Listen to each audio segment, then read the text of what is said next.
So hi, I'm Louis Potok. I was just introduced. I've met some of you over the course of this week. I really have enjoyed the conversations. I know that you're having an exciting week, a lot of interesting conversations with your mentors and your GSMs and each other, hopefully. And I'll come back to how important those conversations are. So some of this will probably be things that you've heard before. If you were in conversations with me, a lot of it will not be new. But the basic idea is that as DataKind, we've done hundreds of these data science for social good projects over the last 5 years, and we've learned some things about what tend to make them successful.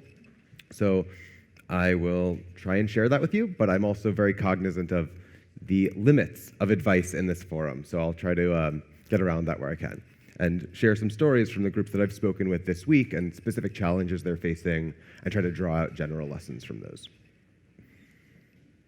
So just a quick slide about DataKind, a sense of the scale that we have, the number of projects and events that we've done, how many community members we have. So I think we are, if we think about the people in this room right now, each of the grantees is an expert in their particular problem, use of AI for their specific domain, the problems they're facing, how they're going to solve them. Google, obviously an expert in machine learning and AI at scale, the technical side, user adoption, all of the really technical and sort of operational aspects of managing these projects. But where those things come together, I think DataKind has sort of unique expertise to add, and that's what I'm hoping to share with you. So the first thing I want to say is the diversity here in this room is really incredible. Across all kinds of geographies, all kinds of sectors, different types of organizations represented. There are some that are groups of academics coming together, working together for the first time. Some of you are large NGOs using AI for the first time, or maybe with pretty sophisticated AI programs in place already and just trying to take that to the next level. I know there are some newer social ventures here. So all of you approaching these in different ways, all with different organizational challenges, different geographical challenges, different domain challenges. So you're all facing kind of different problems, and your mentors can kind of help you get to the specifics of those over time. And these learnings are going to try to be valid for everyone, which may make them a little bit high level, and we'll kind of see how that goes. So, these are the 5 things we're going to talk about. We've got a focus on impact, that's critical, scoping, the ecosystem, making space for ethics, and asking for help. Let's go into each of those in turn. So if we think about, and if you were in the mentor talk earlier today by Matt and Charlie, this is a repeated slide, but many of you are not. So what makes the social sector different, really, ultimately, is that we care about a broader and more holistic set of outcomes than businesses tend to, right? If you're a business, you sell your product, and you receive the money, and your user gives you a net promoter score, and that's really, in some sense, all that you care about, right? You want them, of course, to go and recommend your product. You want them to come back. But designing the systems that lead to those outcomes you care about is simpler because those outcomes are simpler to think about.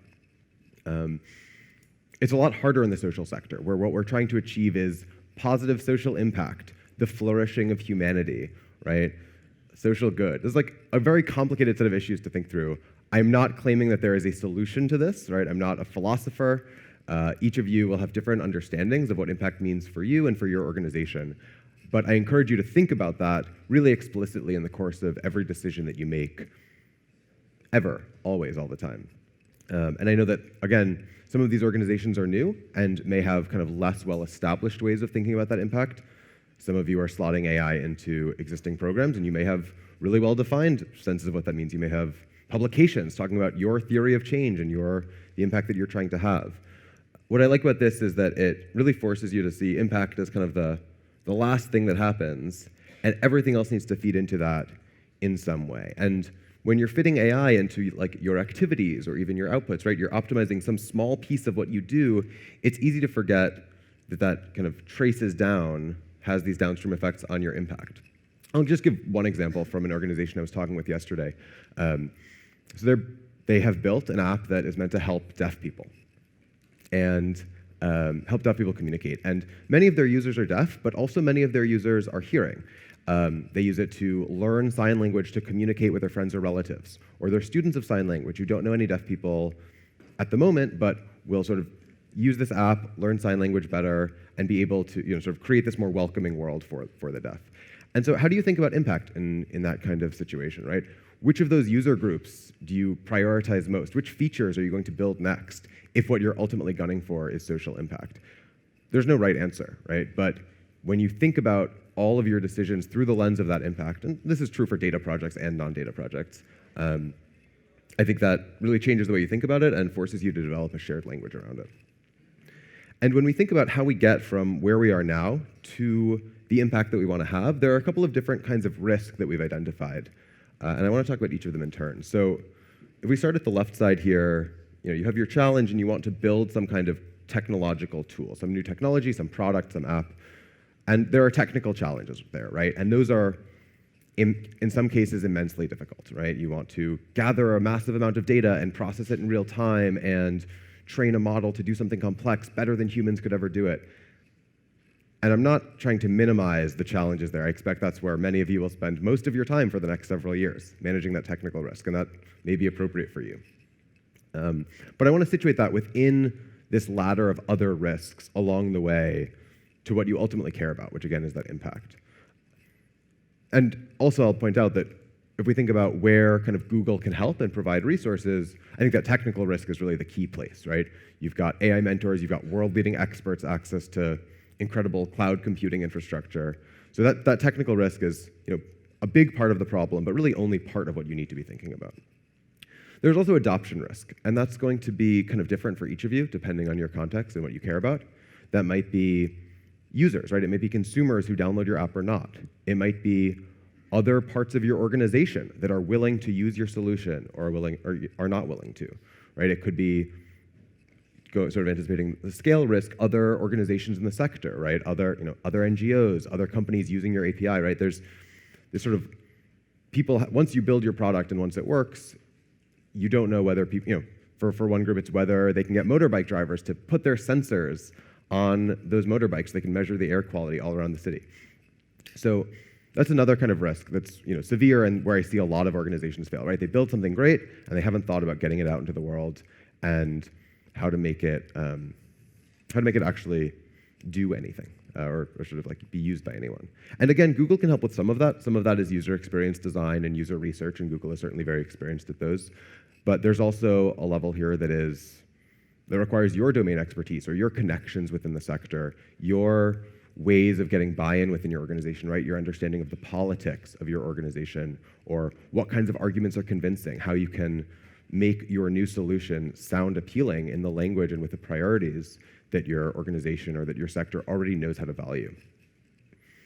Scale risk, I've sort of mentioned. Some of that is technical, and again, Google can help with that, but some of that is understanding what sorts of challenges are common, right? And that, again, is your domain expertise that is going to be critical to achieving that scale, if that's important, right? Not every organization needs enormous scale to produce the impact that they want to have. And then, of course, there's the causal risk, which is the ultimate problem, the thing that only you can solve. It's based on your understanding of your domain, right? If you build the solution, and if it's used at scale, will it lead to the outcome in the world that you really care about, right? Will it make people's lives better in a meaningful way? And all of you are doing something new, right? The solutions that you're trying to build do not exist in the world today. If they did, you wouldn't be building them, presumably, I hope. And so some of these are all hypotheses, right?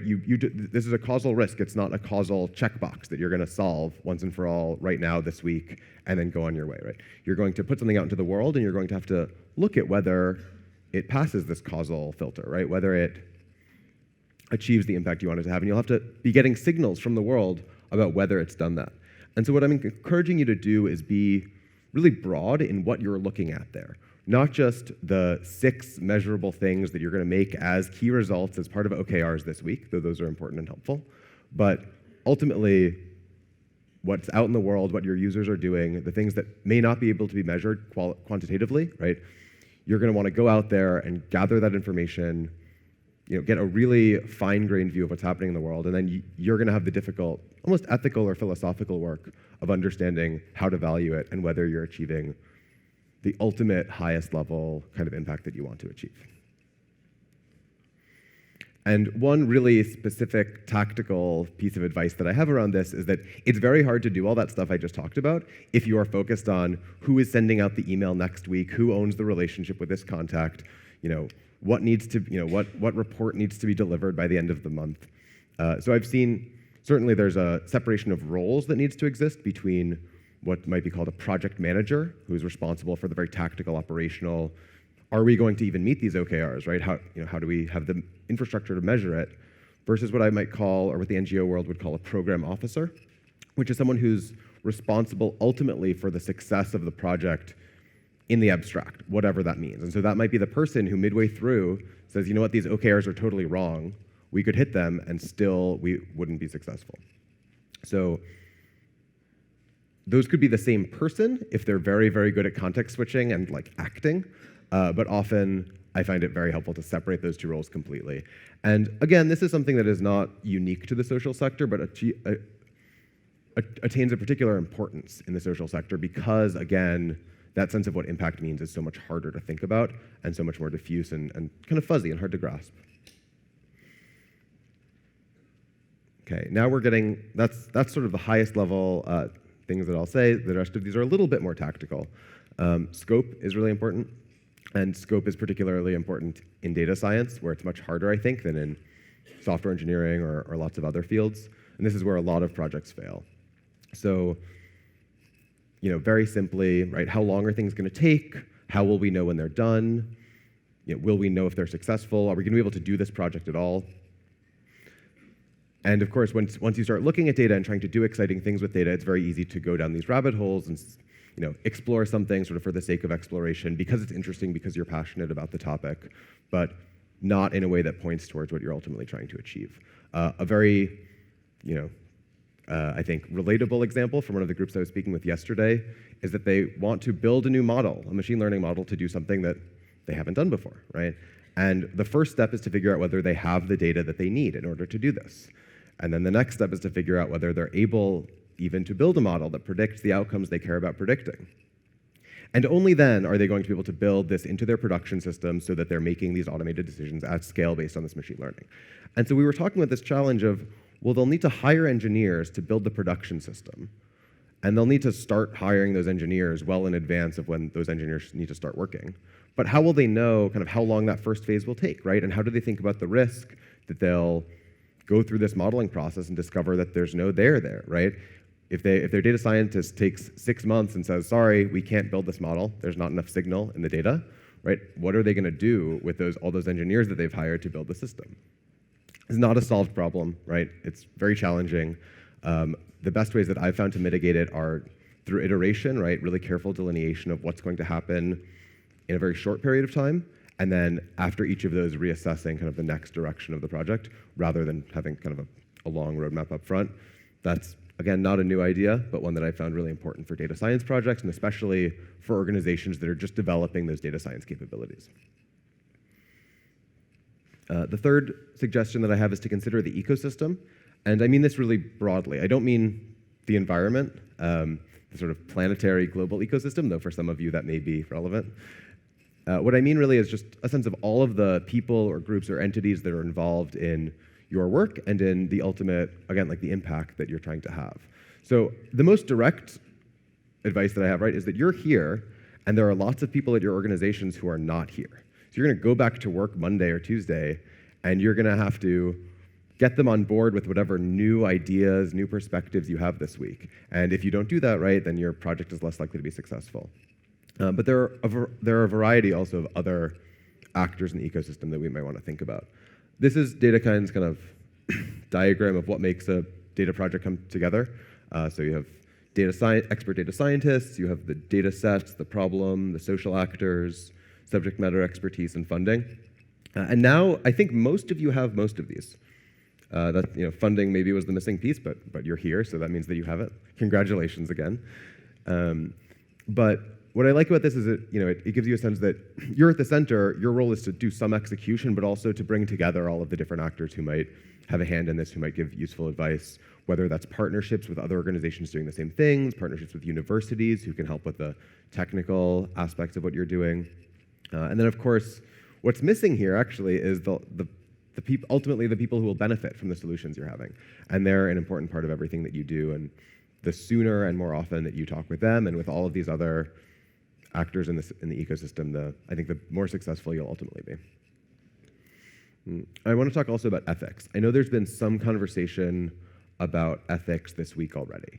And Google is certainly an expert in some of the more, I would say, technical aspects of what ethics in AI projects look like. So in terms of assessing data set bias, or like how you look at a model and know whether it's making the wrong decisions for a certain protected class. There's a lot of interesting research there. I'm not going to go into that. I think you've had a talk about that, and that's covered. And I'll just encourage you to kind of think about ethics in maybe a different way than you might be used to thinking about it.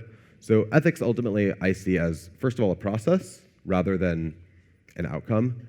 Right? We can talk about ethical outcomes, but what I think that really means is outcomes that went through this process of deliberation about shared values. So again, you're all here because you care about what you're trying to do in the world. And within each team, you might be aligned and you might not be, but you're sitting down to think about, well, how much data do we really need?